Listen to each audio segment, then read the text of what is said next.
drinking tea over there. Isn't that Yelan? Oh, looks like she's having some kind of tea party with friends. We're just in time. Aren't we gonna go say hi? Well, Officer Edler, after all that work, I think we've got them this time. Might take a few days to wrap up things in the field. In the meantime, I think you've earned yourself a break. Much appreciated, Miss Yelan. This case really took it out of me. 13 strongholds. One thieving weasel after another. We rounded up so many people, you almost start to hope a few were innocent, just to balance it out. I'm just glad we finally took down these crooks. Anyway, I'm gonna drop in on that old classmate of mine in Chaoying Village and reminisce about old times. Don't forget to take some tea and dim sum back to your friends at the Maison Gardiennage.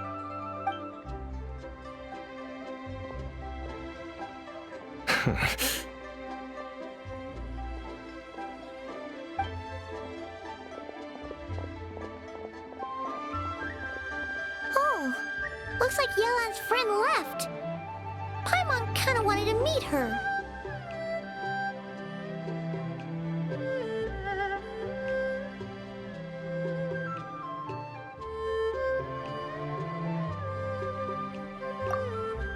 Another pleasant surprise. Traveler, Paimon, take a seat.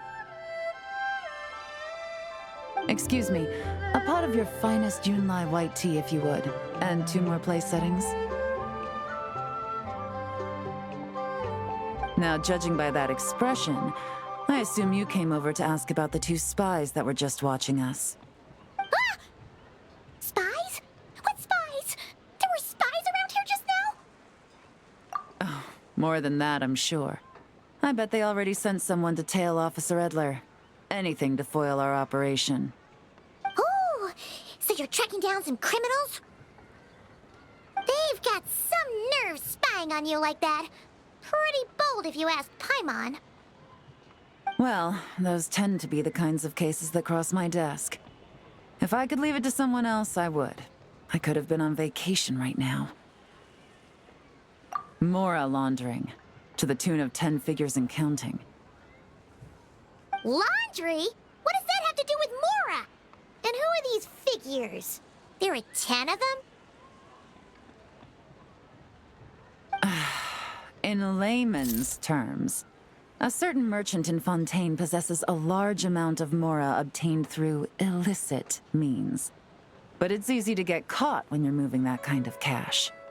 So you cover your tracks, create a front to avoid detection, and what do you know?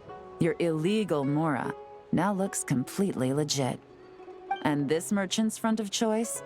Fine art and antique auctioneering. He buys goods from all over Teyvat, brings them back to Fontaine, and rebrands them as pieces of fine art, driving up their price in the process. Then, when the items go to auction, he buys them up at their inflated price with his own illicit funds. And through this exchange, the proceeds he receives in return are clean. This process allows him to legitimize his illicit wealth. He even launders Mora for other criminals as well, a business which earned him the title the Dark Financier. That's to be expected, I suppose. In Chenyu Vale, you can get your hands on exquisite antiques without breaking the bank. Tea sets, porcelain, jade, statues, all easily marketed as pieces of fine art. Liyue goods being used in illicit underground schemes poses a real threat to our trade standing in the long run. So, instead of getting to enjoy my long-awaited vacation in Fontaine, it's back to work for me. Okay, Paimon thinks she gets it now. It's like moving Mora from one hand to the other. In other words, just disguising where it originally came from. But if you know what this merchant is up to, shouldn't it be pretty easy to catch him? You go to the auction, wait for him to appear, then nab him right as he goes to purchase his expensive piece of Liyue art. Not a bad plan, Paimon. But there are too many loose ends. If you were the mastermind behind this whole scheme, would you really expose yourself as the face of the operation? Oh, yeah. You wouldn't want to be seen doing the dirty work. You'd send someone else instead. Like, if Paimon was the bad guy, she'd send the Traveler. No, wait. Even if Paimon turned bad, the Traveler would never. Paimon would need, like, a group of minions or something. Oh, Paimon gets it now. Even if you track down the goods, if this dark financier guy isn't the one doing the buying at the auction, you won't catch him. It's not just a matter of who's at the auction. You also have to source the goods, transport them back to Fontaine, get them to the auction house, none of which are tasks he performs himself. He has a whole crew to hide behind. Tracking down the goods is already complicated enough. They change hands so many times, the trail is almost impossible to follow. So the most logical course of action is to play the long game. You start small. You find someone you can follow behind all the smoke screens, who'll lead you straight back to the dark financier himself. Well, wait, so you were just pretending?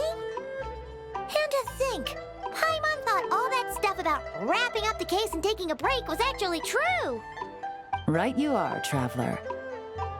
Working with the Millilith and Officer Edler, we managed to launch attacks on all of the Dark Financier's strongholds, which allowed us to nab most of his crew.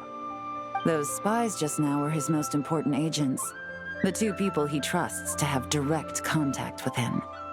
The first is Corday, a senior member of the Fontaine Antique Association, in charge of auctioning off the goods. And the other is Dodamani, a ship owner from Sumeru and longtime cargo transporter. They're under pressure to salvage the situation, so we let them slip through the cracks on purpose. The goal is to make them think that, by some stroke of luck, they're in the clear and have room to act. They think keeping tabs on Officer Edler will allow them to operate under her radar and get whatever remains of their goods out of Liyue. But little do they know, while their attention's fixed on her, I'll be secretly gathering the intel that's gonna bring them crashing down. So, interested in coming along for the ride? I'm curious how you take to this line of work. Could be some potential there.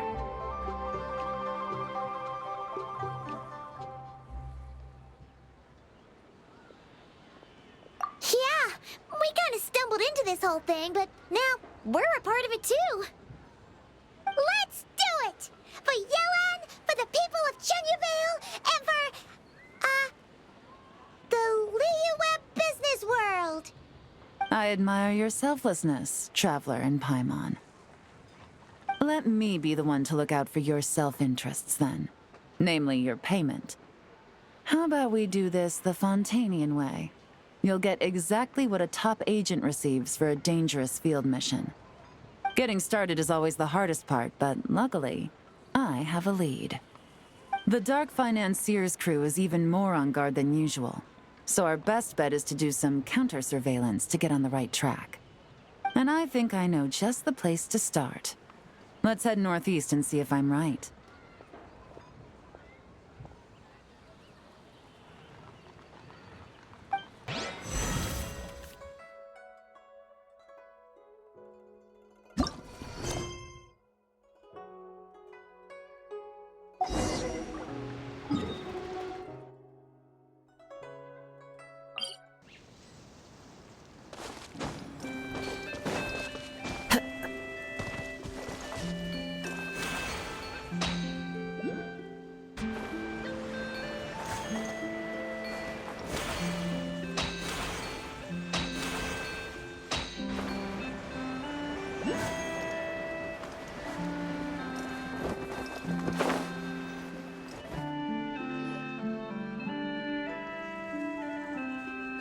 All right, let's start our investigation here.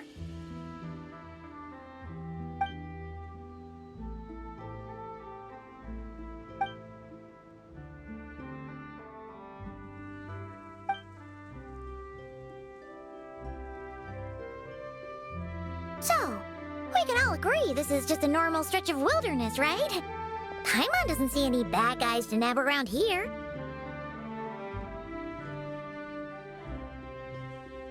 Well, it didn't take long for you to understand our role here, Traveler. Thinking like a top agent already. Impressive. Like I said, we need to start small. If we want to track down the man himself, our best bet is to start with his goods. So right now, finding his stock is our #1 priority. And to do that, locating his hidden stronghold is imperative. Which brings us to why we're here.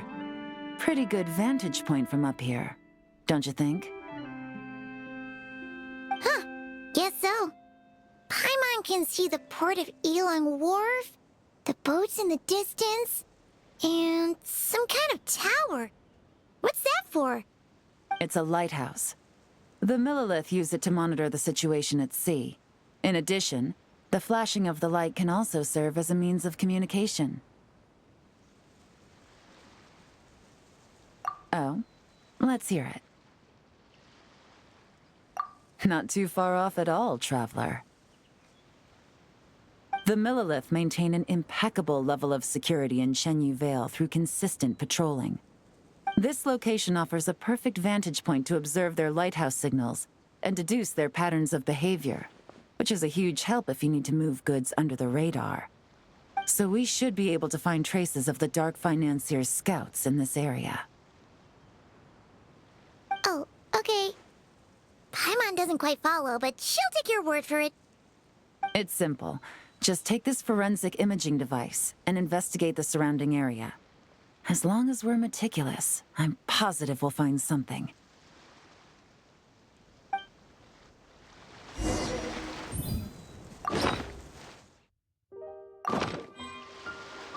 Well, all set? Remember, an eye for detail is key. Clues are often hidden in plain sight.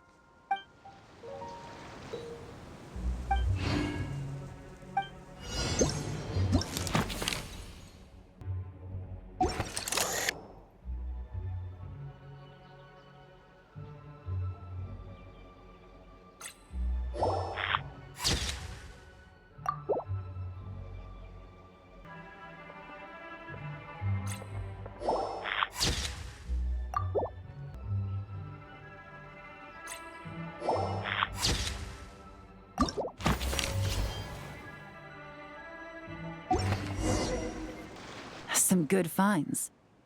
Whatever door this key opens could be critical to the investigation. And this carrier pigeon tube contains several coded messages. Huh. So there really is evidence around here. It's like these guys aren't even afraid of getting caught. What if the Millilith noticed them spying and decided to investigate? These objects suggest the Dark Financier's scouts were likely disguised as fishermen. People like that are trained not to crack under pressure. All they'd need to do is come up with a believable excuse, like needing a place to rest. The Millilith can't investigate or apprehend a civilian without probable cause. Oh, Paimon can just see their smug faces getting away with something like that. Not to mention, the traces on these objects are fresh, which means the scout here is still active and wasn't among those caught by Officer Edler. So we need to stay vigilant. We can't let them know we're still on their tail. I had a hunch this area was being used as a lookout, and I was right. But that still leaves the question of where the goods are hidden. Any ideas?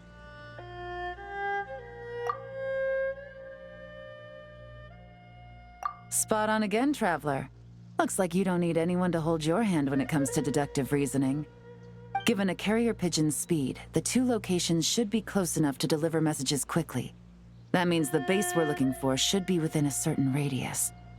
Ruling out areas within line of sight of the lighthouse, as well as places with a lot of foot traffic. That just leaves the shallows to the north of Mount Mingyuan? That certainly sounds plausible. You have the cover of the mountains, and the advantage of hiding right under the authorities' noses. Well, our next destination is decided then. Let's go.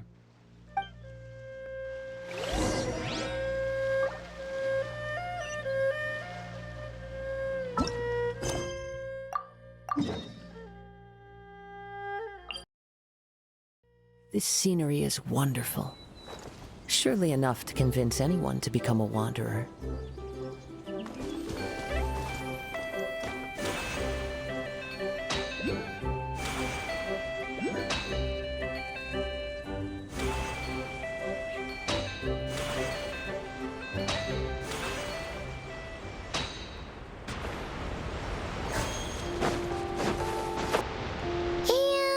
Nothing out of the ordinary here, either. That's right. No detail is too small to investigate. I believe in you.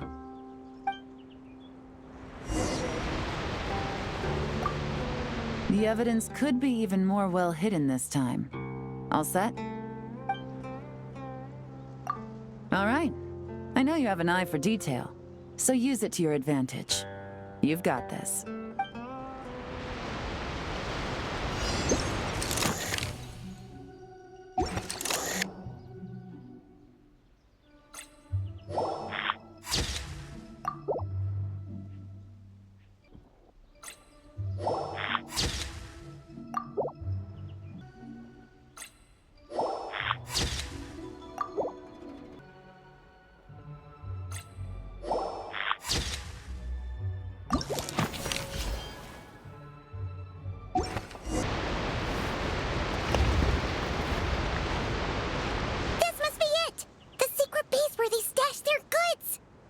Definitely wasn't easy to find.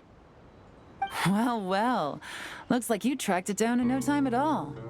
I see your potential as a solo field agent, Traveler. Now, time to test out the key we found earlier. Let's see what surprises could be in store. This isn't their home turf, so I doubt they had time to set more traps. Should make our lives easier. I'll take it from here.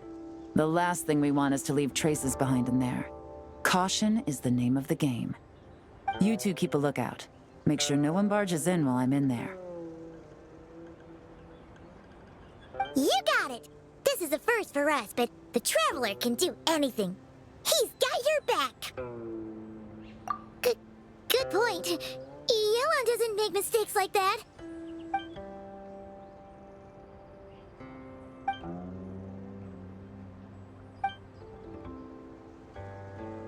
All right, that's done. I've noted the features of all the porcelain items, vases, and teas stored here. We need to keep a lookout for these features at the auction and pinpoint the person attempting to purchase the corresponding goods. Then, we can let them lead us to our main target. Wow, that was fast! You must do that all the time, huh? Now, we wait. There are countless auctions in Fontaine. We can't possibly monitor them all. Besides, that would be a waste of personnel. I'll continue to conduct surveillance in the area, keep tabs on the situation, and attempt to decipher their coded messages. Once his two lackeys move the goods, we can shift our focus to the upcoming auction. And then, we'll have somewhere to start. Got it! All we can do now is wait. Wait, and then follow them straight to the guy behind this whole thing so we can give him the old 1-2 punch! This whole time, Officer Edler has been leading her two stalkers on a wild goose chase around Chaoying Village. Once they decide it was all a waste of time, it's her turn to tail them instead. Not to mention our operation has already put them under extreme pressure. We've forced their hand. I doubt they'll last more than 2 days before making a move. So let's meet back up at Yilong Wharf in 2 days. Find me near the harbor.